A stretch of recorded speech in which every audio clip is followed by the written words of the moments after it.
Welcome to Spam Filter for Your Brain, bite-sized ponderings on how our thoughts influence our behaviour and our lives, and because we're all connected, how our thoughts impact the world.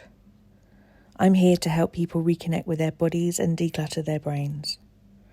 And I don't believe that we should just magically know how our emotions and our thoughts impact our lives if no one ever teaches us. So let's learn this stuff together. There's something that I notice a lot of the people that I work with think to themselves fairly often, and that is, I don't want to be a burden. This is something that often comes up in social situations when you've got something going on for you, and you also know that lots of other people and people that you care about are also going through stuff. You'd probably quite like to share what's going on for you, or maybe just talk things through with a friend, but actually you think that you don't have the right to occupy that space. And this thought may arrive more neatly packaged as their problems are more important than mine, or I don't want to overshadow them, or I'm going to let them speak first and oh, look, we've run out of time. We don't have time for my needs now. And this week, I'd like to challenge that.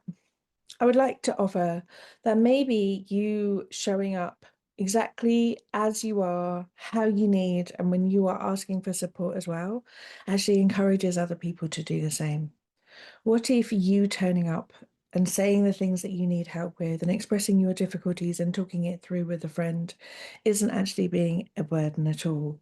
What if this allows other people insight into themselves and space to be able to show up with their own vulnerability? What if this is you leading by example, that it's okay to lean on your friends and that actually this is something that you actively encourage?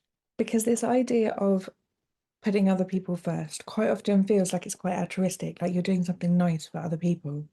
But often I think it's rooted in thinking that you are too much, that your space isn't as important as theirs, that your needs aren't as important as other people's. And it goes to reinforce within yourself the idea that you need to justify the space that you occupy and that you are taking away from other people when you are showing up as your full self or if you have needs.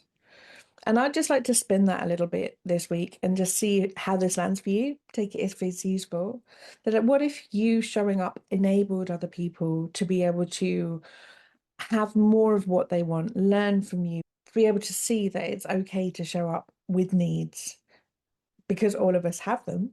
When you tell yourself that you're being too much, what you're actually doing often is dimming your light down. And what you're doing is you are retracting yourself from people who love you, people who've chosen to have your company, people who trust you, people who've asked you to show up, people who've chosen to have you in their lives. When you are saying that you're too much and you are dimming your light from people, you are taking something very precious, and that's you, away from people that you love. And actually trying to caretake other people's perceptions of you isn't particularly generous. It isn't particularly honest and it isn't particularly trusting. And that's no way to build a friendship. And it certainly isn't a way to build more true connection, either with yourselves or with them. Showing up in a way that you want to, in a way that you want to be treated. And if you can't access that, in a way you would like other people to be treated, is cutting down to the core of what is important to you. And it is expanding and nourishing and building the kind of relationships that you want in your life because they're more aligned with your values. Always putting other people first creates a kind of imbalance that makes other people feel like their needs may also be too much. It can create a dynamic where it means that people don't feel trusted with the things that are important to you. It creates a separation and a distance from the people that you are trying to support and be open and available to, and yourself and your own needs for connection, availability, and trust. So this week, my invitation to you is what could be different for you if you showed up in some of your relationships. Maybe just trial it as one. What if you showed up in your relationships as someone who is willing to receive the love and care and trust of their friend, of the support, who chooses the vulnerability of taking up space? What could be true for you? And how could your relationships expand and improve when you're willing to show up as your full self for the people that you love?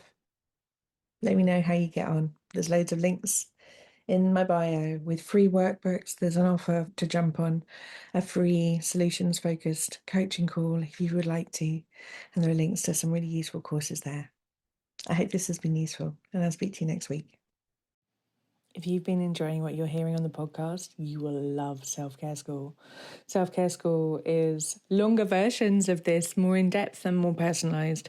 We have a whole hub of courses from body image to boundaries, perfectionism, time management, and a whole range of other topics. You name it, there's probably a course on it. But most importantly, we also have a weekly group coaching call where you get to apply this stuff to your everyday life and get support to try and untangle your own story from some of the emotions that you might not be enjoying in your life.